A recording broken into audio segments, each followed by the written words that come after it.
3, 2, 1. Hello, I am Richard Emblem, the director of Colombia's award-winning English language newspaper, The City Paper. And I have in front of me our star reporter, Jimmy Weitzkopf. And we're going to talk about his latest editorial venture and a soon-to-be-released book, My Part in the Narco-War. So, Jimmy, what was your part? Well, let's talk about what the war was. The one in Colombia, which roughly began in 1989 when 4 presidential candidates were assassinated and lasted over a decade. It was marked by massacres, the forced displacement of millions, the takeover of parts of the country by subversives, social cleansings, corruption, and terrorist bombings. So that was your part in the war? Not quite. Despite close shaves with a few bombs, not much. Nothing very different from what I would have done if it hadn't been going on. Luckily, because of my origins and circumstances, I was peripheral to the mess. Nevertheless, I was a journalist then. I intersected with a lot of people directly or indirectly involved with it. My story isn't so much about what it was like to live through that war, but what it was not like for millions of bystanders who, to quote my book, circled round their personal mouse treadle of apartment, bus, and job, while mine, if freer, was endangered by stress rather than gunfire. But it says, Jimmy, that the book was written by Estevão Cabeça Branca. Yeah, Portuguese, yeah. Well, first, to be honest, the pseudonym is an attention getter. Second, it's a security measure. My book touches some very sensitive aspects of Colombian politics, and some of the bad guys are still alive and kicking. And I'm not just talking about gangsters like Pablo Escobar, I'm talking about members of the Colombian establishment. Third, the I who narrates the story is not really me, hence the subtitle, Memoir as Fiction. Now, I closely follow real persons and events, but storytelling overrides the obligation to fact when it is necessary for literary purposes. So I'm slightly confused. So is it real or is it kind of completely made up? A bit confused. I was a bit confused myself when I wrote it. Remember, my approach is literary. My narrative fuses autobiography and history. Sorry, shit. Sorry. I needed to get that out. Okay. Why do we say? But the cover the cover says it's written by Estevão. Yeah. Okay. So the cover story says. Well, sorry. 1, 2, 3. So the cover says it's written by Estevão Cabeça Branca. Well, it's a pseudonym. It's an attention getter, to be frank. Second, it's a security measure. My book touches some very sensitive aspects of Colombian politics. And some of the bad guys are still alive and kicking. And I'm not just talking about gangsters and narcos, but members of the Colombian establishment. Third, the I who narrates the story is not really me, hence the subtitle, Memoir as Fiction. Though I closely follow real persons and real events, that's factual, storytelling overrides the obligation to fact when it is necessary. So, in one, it's real or is it made up? Good question. I wasn't sure myself when I wrote it. I think the best way is to say my approach is literary. My narrative fuses autobiography and history, factual, with gossip, myth, nostalgia, even conspiracy theory, thriller, which is very appropriate for Colombia, and a lot of black comedy, considering improbable characters like Pablo Escobar. Nevertheless, I relish its colorfulness. I take advantage of it as a writer, but I don't reduce the Narco-War to a gangster movie. I want to also show that cocaine was less cause and effect of deeply rooted injustices in the country. Basically, I'm trying to capture, and we both lived through this, the weird reality of the times, like a double reality. The war was there and not there. And that's what I'm trying to get across. So it's really, that is the whole point of the title of the cover. Yeah, right. The cover shows the Parque Nacional, which is a lovely park about a few blocks away in downtown. It's Sunday. If you go there today, it's the same scene. People doing aerobics, the cycle way. It's very peaceful, as it was then.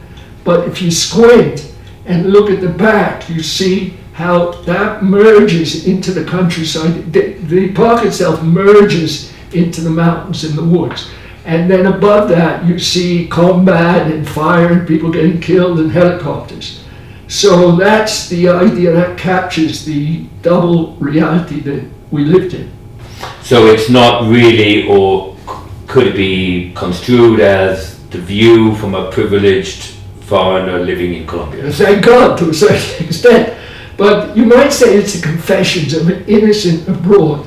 In other words, these were world-shaking events, but I didn't think of them as history at the time. Now looking back, it's history. But I couldn't relate what was happening to me without relating what others were suffering. So in addition to making fun and taking advantage of all the garish extravagances of the narcos and all that, I do document the suffering of the victims because, you're living here and you feel it, even if you're detached, you feel it. With a novel slant, because for the story to be complete, we also need hear about the millions who were on the sidelines, like me, who were torn between denial, fear, indifference, and indignation. Explain a little bit more that concept, Jimmy. It's not 100% clear right now to me. Well, maybe a sample will help. And since we're running out of time anyway, since your accent is classier than mine, Richard, I leave it to you. Okay, right. Give the answer again, but don't say we're running out of time. Okay. Exactly. No. Okay. Right. Okay. Go ahead. Okay. Well, maybe a sample will help. Since your accent is classier than mine, I leave it to you, Richard. Well, con gusto, Jimmy. Con gusto. And con gusto, clearly so.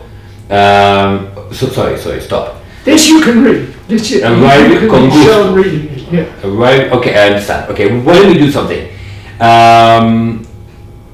Maybe a sample will help. Anyway, we're running out of time.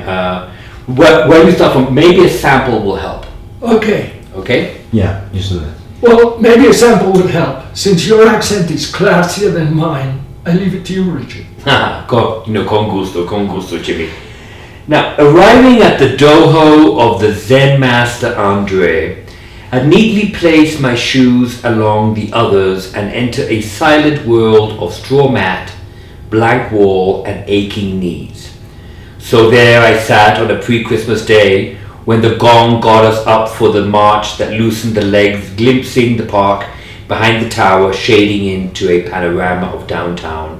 I'd made one turn of the room and was oblique to the windows when a percussive roar signaled the end of the world. Fearing a shower of broken glass, my first impulse was to hurl my body to the floor. But what puppets we social animals are, jerked this way by instinct, and that by embarrassment. The result was a half-hearted lunge to the side. When the session was over, I learned that the target had been the headquarters of DAS, the country's Homeland Security Agency.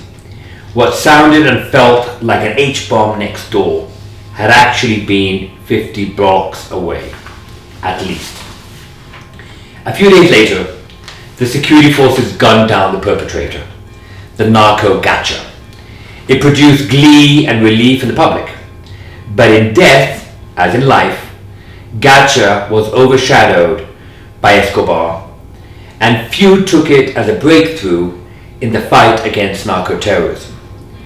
The thrill this time was the sight of his mutilated corpse on TV, the equivalent of a winning goal by the Colombian football team in a qualifying match for the World Cup, when its chances for selection are already remote. A spurt of irrational optimism, but for a few weeks, followed by its elimination. Very Well, good. Jimmy, that was a very interesting paragraph or excerpt that I just read. Now, you and I are sitting here today, just a few blocks where I actually remember, more than 2 decades ago, hearing an explosion rattle in the morning, just after onses, that 11th when people are having their, almahawa and coffee, a big explosion in Tequendama. Now, you and I have lived this, but obviously there are going to be other characters in the book, especially a lot of our colleagues who were members of the foreign press. Let's talk about them briefly, and you can give me a little bit kind of a recollection of who some of these characters of the foreign press were and how they influenced your life. Well, what I haven't mentioned so far, and it's I don't want to name him, the protagonist, the kind of hero, anti-hero in my book, was the best journalist, the most eminent journalist, foreign journalist in Colombia, sort of guy who only could lift up the phone, he'd get an interview with the president because he worked for a very well-known international news organization. It revolves around him. Thanks to him, I became a journalist, minor leagues, but I did join the Foreign Press Association with a lot of the stars of the media. Some of those people have gone on to become very famous in journalism. There was, Ken DeMott, who died tragically young, who became a very eminent journalist in the United States. There was Douglas Farah, who won a Cabot Prize, Journalism Prize, Columbia University. There's David Marcus, I think, who won a Pulitzer Prize. There was Leslie Wurzer, who is now an academic, very well known in Latin American studies, especially environmental issues. So it was, on the one hand we were colleagues, on the other hand we were rivals. So it was a very exciting time, tense, a lot of infighting, but it was very dramatic because a lot of newsworthy events, if you can call them that, were going on, and everyone was racing to get the exclusive. And I was a bit of a bystander because I was just doing kind of economic reporting, desk work. But it was very interesting to interact with these people and to be in this world of journalism, as a kind but of I actually remember you as not so much of a sidekick to the stars of the foreign press, but actually a very fundamental kind of part of the cog in the whole wheel that was turning at the time. And and the journalist, an eminent journalist who will obviously figure prominently in the book, where we remember him also very fondly. But there was, a lot of people don't understand, or maybe your readers won't really, until they read your part in the Narco-War, that amid so much tragedy, so much suffering, there was a huge sense of camaraderie amongst the journalism community. Well, we, in some ways, probably felt very committed to Colombia, something that I don't know how many young journalists today feel the same way towards the country. Well, this is true in the sense that we had a common enemy, which was the establishment or the government. And here the Colombian foreign policy, or the policy of the foreign press, is to deny, and also what they call the carameleo, which is caramel candy, is that, in other words, you ask them, they know you can ask them an embarrassing question, or Pablo Escobar's been on, manhunts going on for the year, he's sending off bombs, you got your police, your army, why haven't you caught him? So they say they're all gentlemen, they say, no, come round to my fancy house in the north, and they wine and they dine you, and then you feel kind of embarrassed to be so hostile to them. This is one of the tactics. And then when you do publish something that's controversial, it's the truth, they get all hurt. Oh, I thought you were a gentleman, You've let us down, you've broken the rules of the club. So in that sense, that we were all united.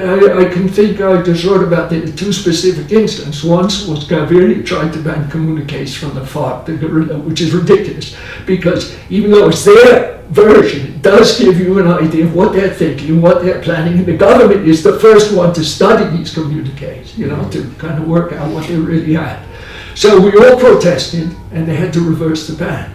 That's right. But there was also something very important that you're mentioning, but there was also the time when the presidential palace was worn of white gloves. You know, waiters with white gloves. The foreign press would be allowed in. We would sit around on porcelain china, eating Colombian cookies and nice, freshly brewed coffee. To a more mundane reality, putting our foreign press living with little access, just press releases, maybe a briefing here and there. I mean, we were treated in a way almost by the government of Gaviria as royalty. You know, and that is something that probably shows also how the dynamics of journalism have changed over the decades.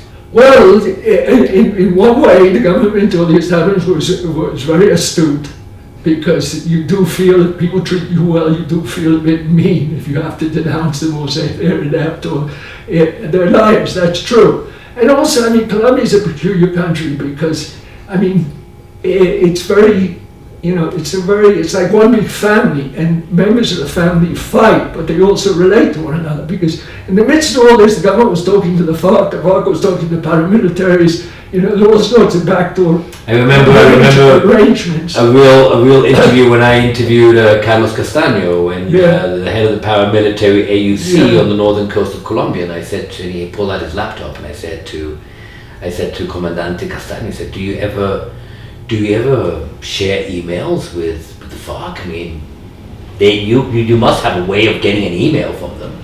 And he looked at me dumbfounded and said, well, Richard, of course I speak to them all the time.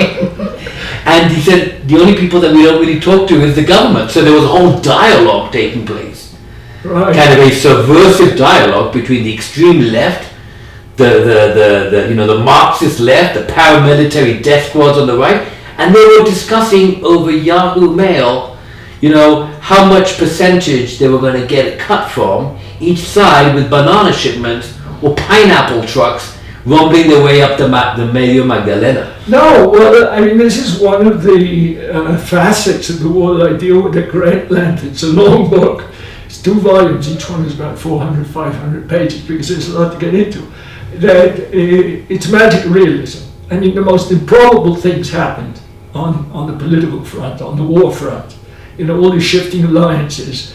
And there were all sorts of bizarre stories. You know, because the government, at the same time that it was warring with Pablo Escobar, it was trying to make a deal behind the back of the public, and etc., etc. Also, another facet, a common misconception is to think that the narcos were the only outlaws, the only kind of involved in this war, because both the FARC and the paramilitaries drew a lot of money from the narcotics trade, and they made alliances, you know, shifting alliances. But there were also other bad guys.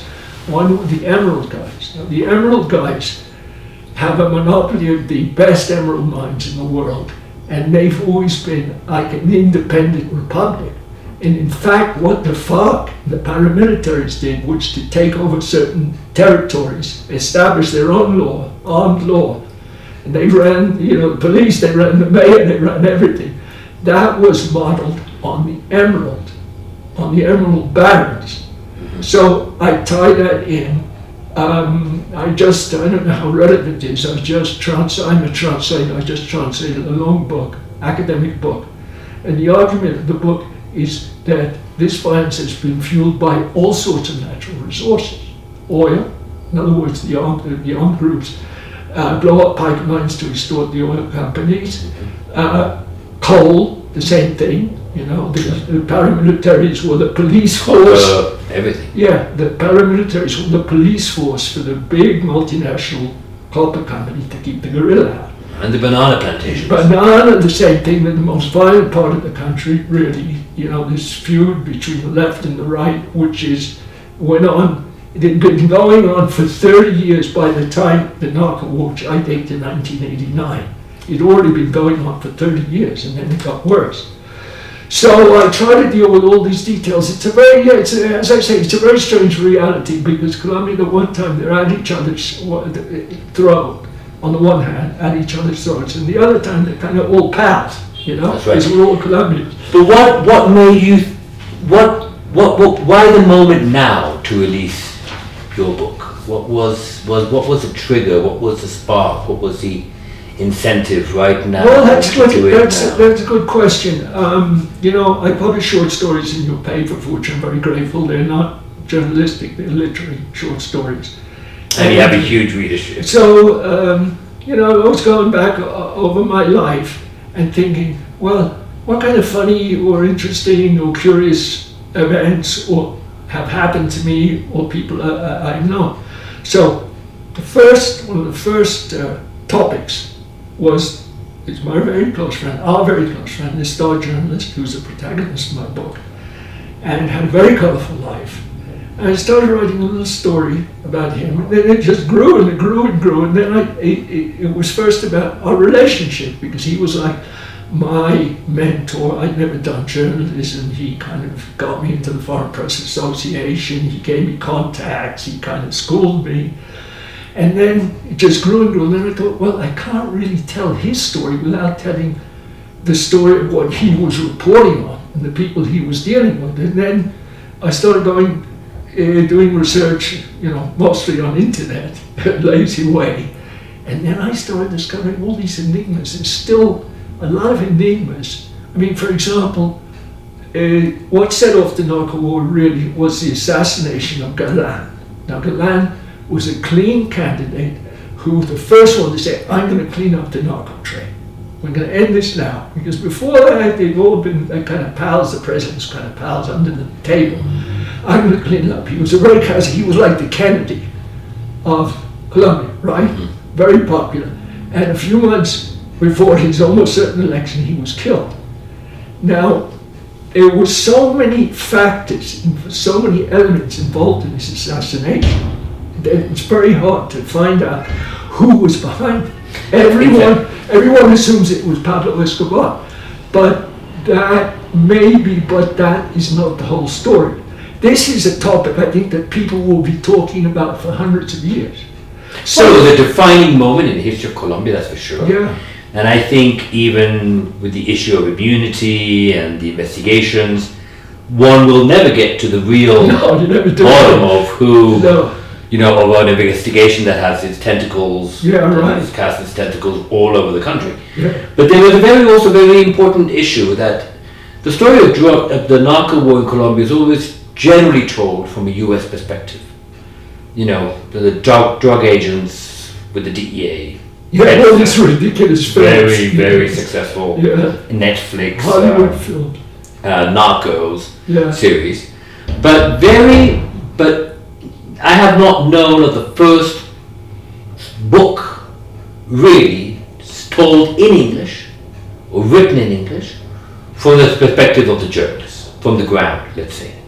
One thing is, you know, the high drama, high voltage, high energy, Hollywood, let's look at Colombia with the narcos. And another thing is living in a barrio of Bogota, La Macarena, the most bohemian of all barrios, neighborhoods in Bogota, told from the grassroots perspective.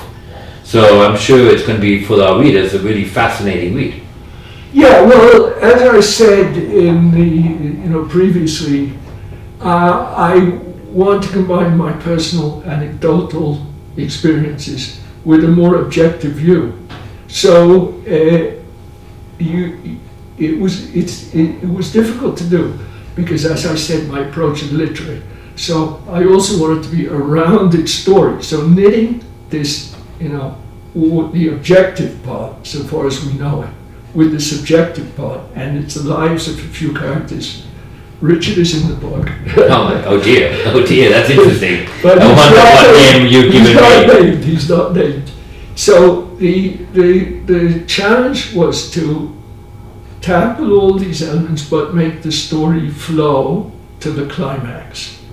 I don't know whether I've done it, but once I got into it, it became very compulsive, and also in terms of intellectual curiosity. The more I dug into this, the more I discovered all sorts of amazing link-ups between people, supposed enemies or rivals, Mm-hmm. And it's not as I have it, when I say conspiracy thriller, as its memoir, as fiction, I do try to solve the mystery of who killed Pablo Escobar and why. I do try to solve the mystery. It's very complex. It's speculative. I don't think anyone will ever know. But the idea is to make it entertaining. The idea is to make it entertaining, a good read. I think that question of who killed Escobar has been lingering also for decades. Another one of the great Colombian enigmas. Of course, there's the official line. There are the rooftop images of a bullet-ridden body being dragged away to the morgue. The famous shot of the snipers posing, posing with the trophy. Right. But where's the story taken from the Cali cartel? Where's the angle taken from the cartel of the Northern Valley, who are the middlemen? That's not the only mystery. I just take that as the most famous. The other thing is the narco cassettes, narco tapes, when they had tapes of the Cali cartel, the bagman for the Cali cartel, who is in the story because he, in real life, was connected to a person I know. Mm-hmm. Is there a scene where a very famous journalist throws a television set out of a window? Yeah. At the hotel? That is one of the very few moments that maybe only you and I in all of Colombia know about. Yeah. And fascinating to read that chapter. Yeah, so the material is so colorful, and these characters, they were terrible, evil people, like Pablo Escobar, Gacha, whom I mentioned, the Cali cartel, the paramilitaries, the guerrilla. All these guys were really, killers, but they were very colorful. Well, they are still very colorful. How can I resist it? How can you resist it? One last question, Jimmy, just on this issue. We're still young at heart and we're still kind of here. Right. Very few of us remain from those days. But don't you feel at times that you lived really a momentous moment in the history of Colombia, that we were privileged to really be a part of Colombia despite very adverse living conditions, very difficult to get the story out there. There were no functioning telephone lines, and let alone internet hadn't really been invented yet. We were scrambling for leaf faxes and trying to put rolls on aircraft, cargo flights, begging pilots to take our film overseas. Do you feel though that you were a really major part, or you lived a very Richard, important part? as I said, I'm a bit like that character in Stendhal, the red, is it the red? No, it's the other one. The other novel about this guy who's in the middle of the Battle of Waterloo, and he doesn't understand what's going on. It's all confusion. He doesn't realize it's a big battle. He doesn't realize it's a turning point in history. That is really the focal point of the book. But in another sense, yes. If I had stayed in the States, what would I have become? I'd become an assistant professor, a copy editor at a publishing firm. If I'd been lucky, because now they're firing all those people, or a teacher at a junior college or whatever it was, and I would have had a very humdrum life. So I come here. I've never done journalism. I become a journalist, and I did not a star, but nevertheless, I'm talking to the president. I'm talking to the defense minister. My friend, protagonist of the novel, he's like the star reporter. He's giving me the inside information. There's about everything that's happening.